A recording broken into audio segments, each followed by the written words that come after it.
जय जय श्री राधे। कार्तिक मास है पुण्य का, भक्ति में रच बस जाए। छठे दिन की कथा सुन मोक्ष का मार्ग दिखाए।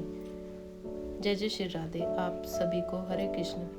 आप सभी पर कान्हा जी का आशीर्वाद सदा बना रहे। कार्तिक मास हिंदू धर्म में विशेष महत्व रखता है और इस मास के छठे दिन की कथा मोक्ष प्राप्ति का मार्ग दिखाने वाली है। यह कथा श्रद्धा, भक्ति और भगवान के प्रति समर्पण का अद्वितीय उदाहरण है।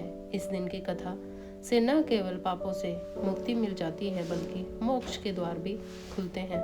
तो आइए जानते हैं श्रोताओं, भगवान श्री कृष्ण का नाम लेकर हम आज के कार्तिक मास महात्म्य के छठे अध्याय का श्रवण करते हैं। एक बार किसी गांव में हरिदास नाम का एक किसान रहता था और वह भगवान कृष्ण की बहुत पूजा करता था। उनका बहुत बड़ा भक्त था। लगभग हर महीने ही वह वृंदावन जाता और वहां भगवान को पेड़ों का भोग लगाता था। वृंदावन में भगवान श्री कृष्ण को पेड़ों का भोग जरूर लगाया जाता है क्योंकि यह भगवान कृष्ण के प्रिय भोगों में से एक है। वह किसान भगवान को भोग लगाने के बाद बचे हुए पेड़े प्रसाद रूप में घर लाता और आसपास के लोगों में बांट दिया करता था। लगभग कई सालों से यही क्रम चल रहा था।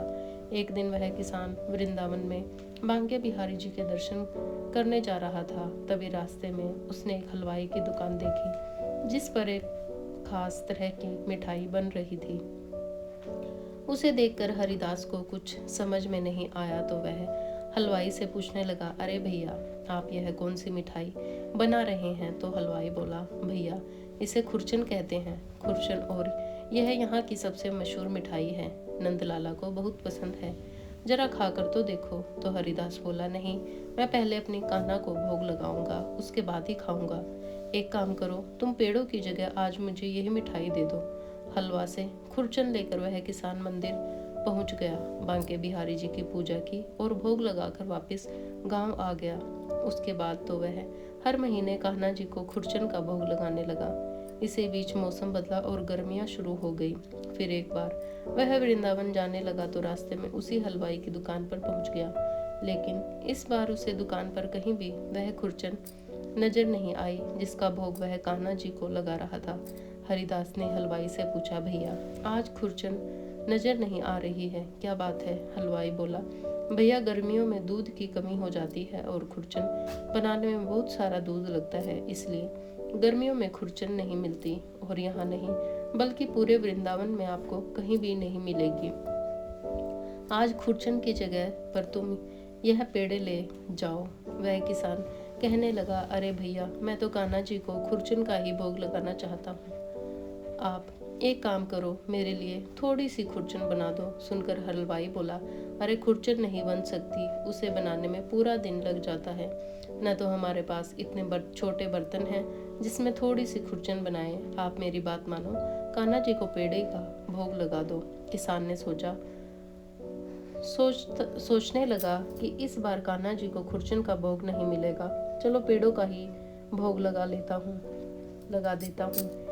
ऐसा कहकर उसने हलवाई से पेड़े लिए और भगवान को भोग लगाने के लिए मंदिर में पहुंच गया और भोग लगाकर वापस आ गया। जब अपने घर पर वह रात के समय सो रहा था तो उसके सपने में कान्हा जी बाल रूप में दिखाई दिए। उसने देखा नन्हे से कान्हा जी की आंखों से टप टप आंसू बह रहे हैं और उनके सामने पेड़े पड़े हुए हैं जिसका भोग उसने कान्हा जी को लगाया था। कान्हा जी को उदास होकर इस तरह रोते देखकर हरिदास की तो झट से नींद खुल गई और वह बहुत बेचैन हो उठा।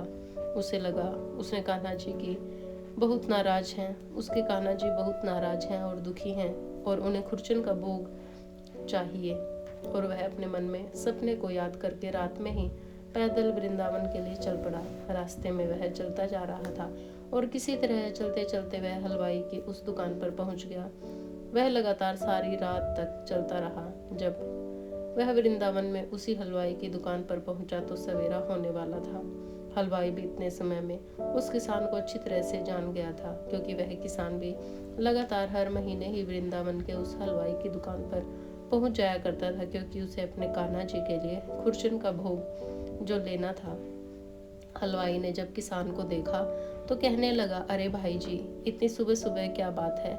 तो किसान बोला, अरे भैया आप मुझे बता दो खुरचन कैसे बनेगी, नहीं तो मेरे नंद लाला तो भूखे रह जाएंगे। हलवाई बोला, हमारे जैसी खुरचन पूरे वृंदावन में कोई नहीं बनाता है, हम तुम्हें कैसे बता दें। मुझे तो लगता है तुम्हें किसी हलवाई ने खुरचन के बारे में पता करने भेजा है कि कैसे खुरचन बनाई जाती है, क्योंकि इतनी स्वादिष्ट खुरचन तो केवल हमारी ही दुकान पर मिलती है। और यहाँ तक कान्हा जी का नाम लेकर झूठी मन गणत कहानियाँ बना रहे हो ताकि मैं तुम्हें खुरचन बनाने की विधि बता दूं।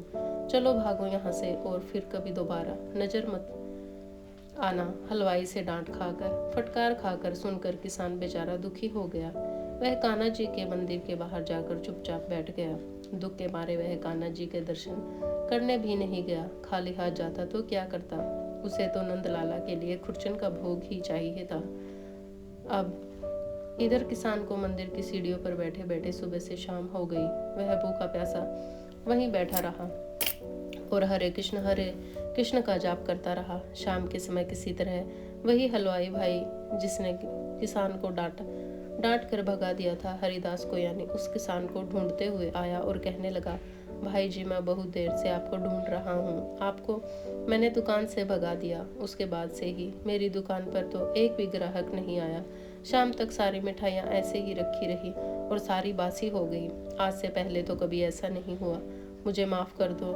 नंदलाला तुम्हारे द्वारा स्वयं मेरी मिठाई का भोग लेना चाह रहे थे और मैंने घमंड में आकर क्या किया, तुम्हें अपनी दुकान से डांट कर भगा दिया। अब चलो मेरे साथ चलो, मैं तुम्हें खुरचन बना कर दूंगा।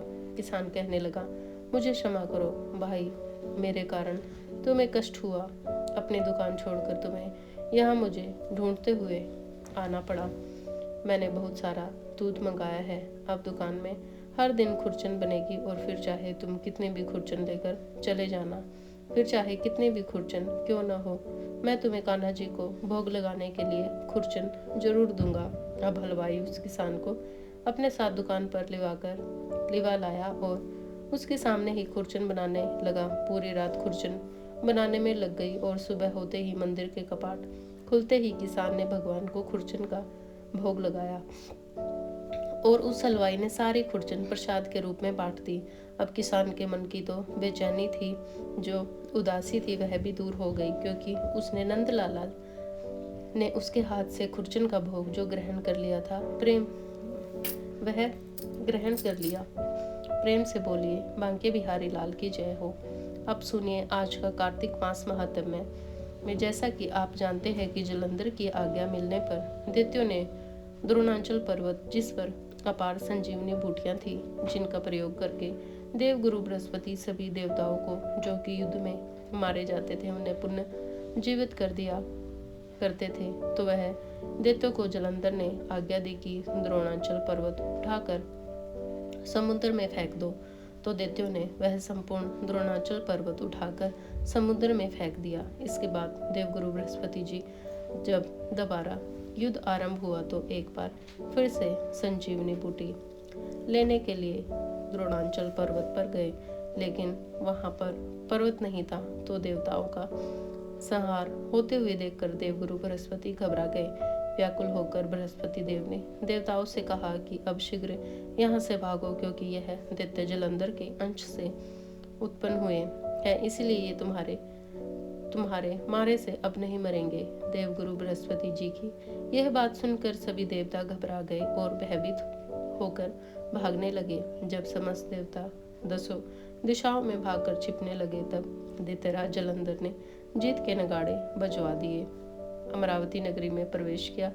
देवताओं के भाग जाने पर इंद्र की राजधानी अमरावतीपुरी शुभ और निशुंभ के अधिकार में सौंपकर जलंधर देवताओं का पीछा करने के लिए सुमेरु पर्वत की ओर चल दिया। इंद्रादीप राज जलंधर को अपनी ओर आता हुआ देखकर भगवान विष्णु की स्तुति करने लगे।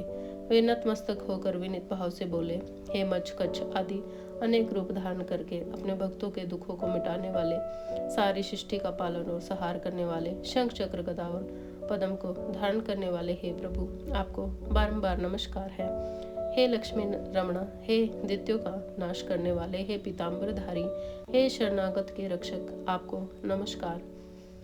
नमस्कार है। जलंधर नामक दैत्य से पीड़ित होकर हम देवताओं के समस्त संताप को हरने वाले, हम चंद्र सूर्य दो नेत्रों वाले आपको नमस्कार है। जो कोई भगवान की इस संकट नाशक स्तुति को पढ़ता है, उसके समस्त संकट भगवान स्वयं दूर कर देते हैं। सोहे राजा पथु भगवान देवताओं की स्तुति सुनकर और उनके महान दुखों को देखकर शीघ्रता से उठकर और गरुड़ पर सवार होकर जाने लगे। तब महालक्ष्मी जी ने पूछा कि हे प्रभु, आप कहाँ जा रहे हैं? तब भगवान विष्णु ने उत्तर दिया कि तुम्हारे भाई जलंधर के भय से भयभीत तथा पीड़ित देवताओं की सहायता करने की को मैं जा रहा हूँ। प्रभु की यह बात सुनकर लक्ष्मी जी कहने लगी, भगवान, मैं तो आपकी परम प्रिय हूँ, फिर आप मेरे भाई को कैसे मार सकते हैं? भगवान ने कहा, देवी शंकर जी से उत्पन्न और ब्रह्मा जी के वचन के कारण हम जलंधर को कदापि नहीं मारेंगे। लक्ष्मी जी को इस प्रकार समझाकर शंख चक्र और खड्ग लेकर भगवान विष्णु जलंधर से युद्ध करने के लिए युद्ध भूमि में पहुंच गए। उस समय बहुत से दैत्य गरुड़ के पंखों के वेग से ही मारे गए। पवन से पीड़ित दैत्यों को देखकर जलंधर को अत्यधिक क्रोध आ गया और वह स्वयं भगवान विष्णु के सामने युद्ध करने को आ गया। उस समय जलंधर और भगवान विष्णु में घोर युद्ध हुआ।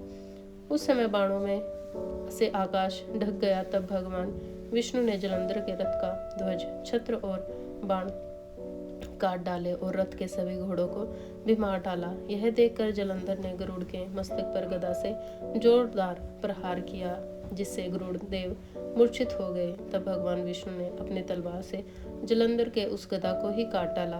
उसके बाद तो जलंधर और भगवान विष्णु में कई वर्षों तक मल्ल युद्ध होता रहा।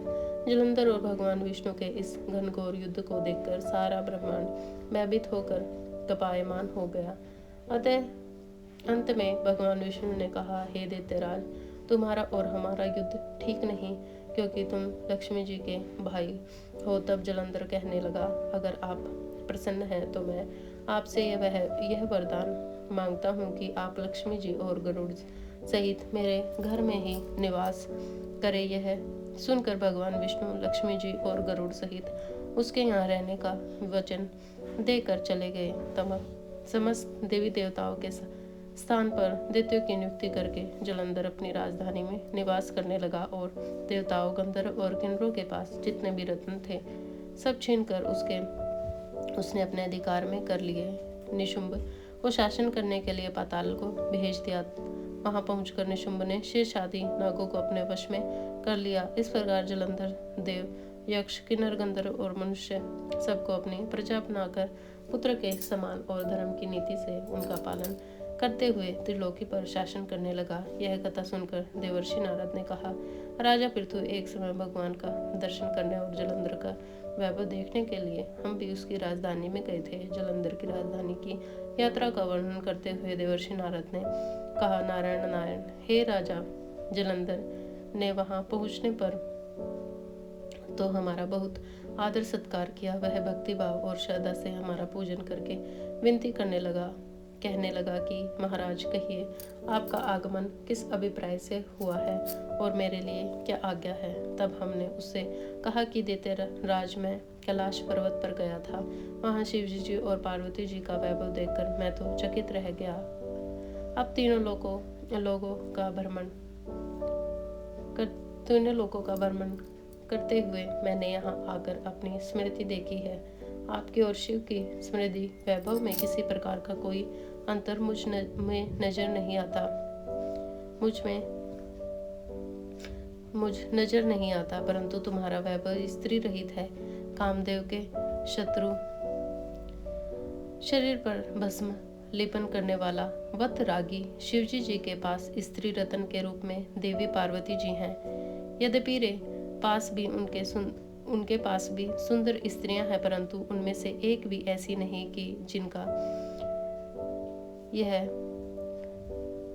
इस स्त्री का यह अधूरा वैभव देखकर यही निश्चित हुआ कि हे शिवजी जी के समान सारे ब्रह्मांड में किसी का वैभव नहीं है। उनके पास पार्वती जी के रूप में ऐसी अनुपम स्त्री है जिनको देखकर ब्रह्मा जी ने अनेक अप्सराओं की रचना की, परंतु एक भी पार्वती जी के समान नहीं बन सकी। नारद जी ने आगे राजा पृथु से कहा, हे राजन, मैं तो केवल अपनी इतनी बात कहकर वहां से चला आया, परंतु पार्वती जी की अपूर्ण सुंदरता की बात सुनकर जलंधर कामदेव के जवर से पीड़ित हो गया। दरअसल भगवान की इच्छा से ही देवर्षि नार जलंधर के पास यह सब कुछ कहने के लिए गए थे।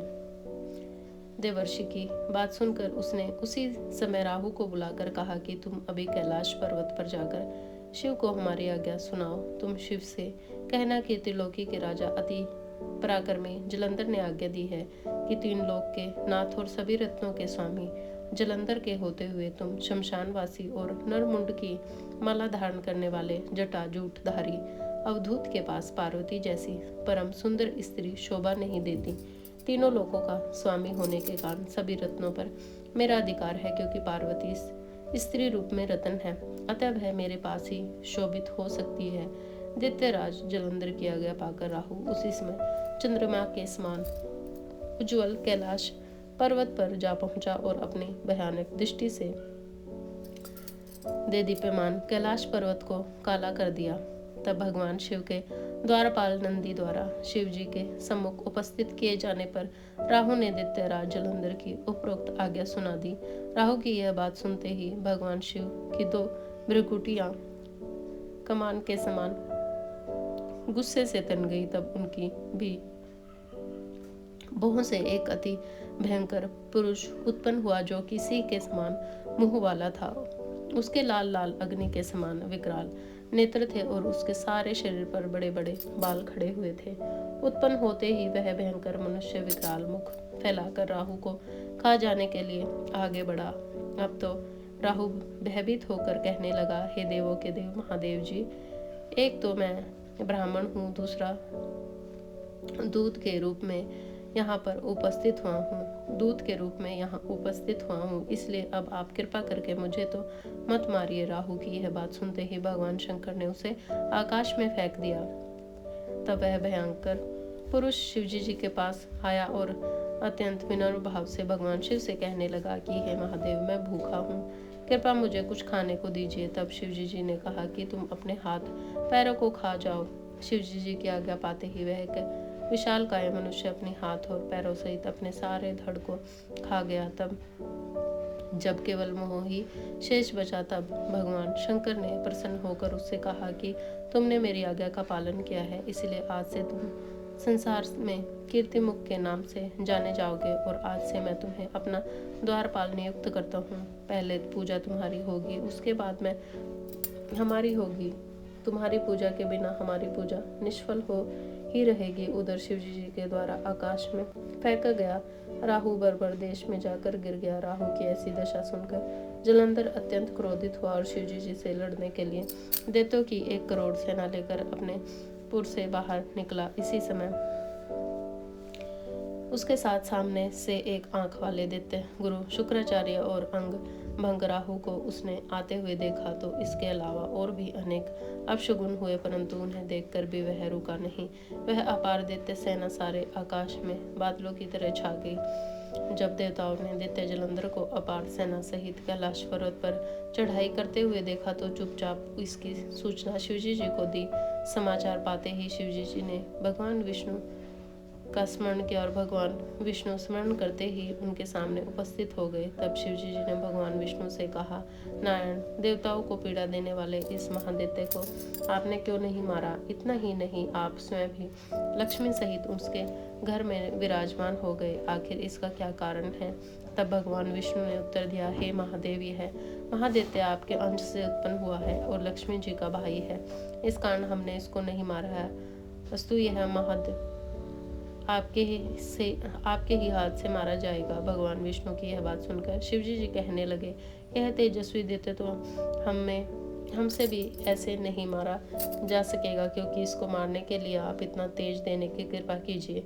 शिवजी जी के ऐसे वचन सुनकर भगवान विष्णु सहित समस्त देवताओं ने अपना तेज शिवजी जी को दे दिया और शिवजी जी उस तेज को इकट्ठा करके ज्वालामाली सुदर्शन चक्र को एक ब्रज बनाकर जलंधर से युद्ध करने के लिए तत्पर हुए।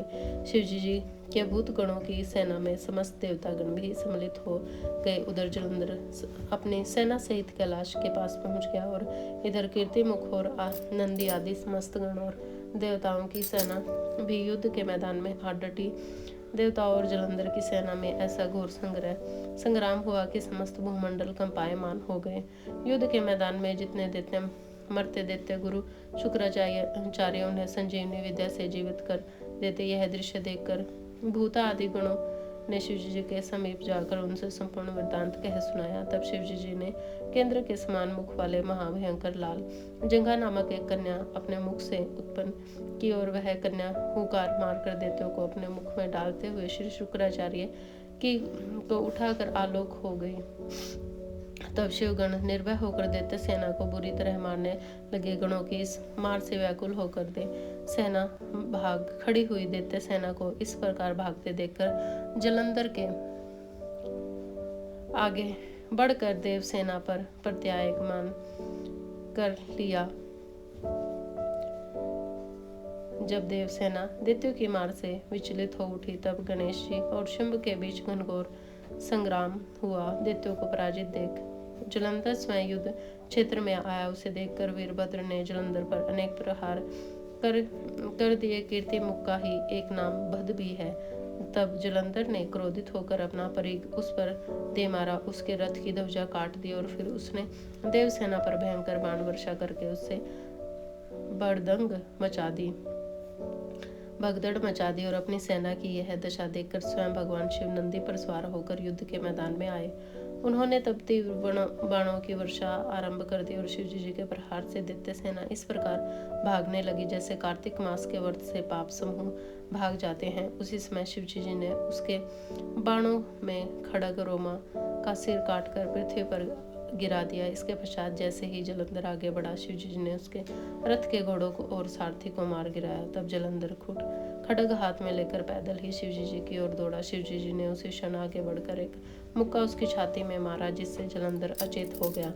जब जलंधर ने देखा कि शिवजी जी तो अजय हैं तो उसने गंधर्व माया रच डाली और गंधर्व और अप्सराएं युद्ध क्षेत्र में नृत्य और गायन करने लगी। शिवजी जी की सोया में फंसकर नाचने और गाने लगे। शिवजी जी को इस माया में फंसा हुआ देखकर जलंधर महादेव जी का रूप धारण करके देवी पार्वती के पास गया और उनका सुंदर रूप देखकर कामा हो गए। पार्वती जी शिवजी जी को आया देखकर खड़ी हो गई, परंतु तुरंत ही इस राक्षसी माया को पहचान कर वहां से अंतर्ध्यान हो गई। तब निराश जलंधर पुण्य युद्ध क्षेत्र में आ गया। उधर जलंधर के चले जाने पर पार्वती जी ने जैसे ही भगवान विष्णु का स्मरण किया वे तत्काल उपस्थित हो गए और उन्होंने जलंधर के शीघ्र मारे जाने पर आश्वासन दिया।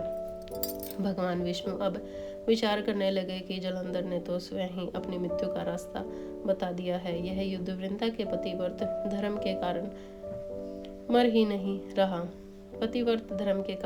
नहीं रहा। इसलिए देवताओं और अपने भक्तों की रक्षा करने के लिए हमको ही वृंदा को धर्म से डिगा कर यह घोर पाप कर्म करना पड़ेगा, क्योंकि ऐसा किए बिना तो यह दुष्ट नहीं मरेगा। इतनी ही देर में शिवजी जी भी राक्षसी माया से मुक्त हो गए और जलंधर को आया देखकर उस पर बाण वर्षा करने लगे। इसके बाद तो जो कुछ भी हुआ उसका वृत्तांत आप आने वाले अध्याय में सुनिए। जय जय श्री राधे। नमः पार्वती पते हर हर महादेव। जय जय श्री सीताराम।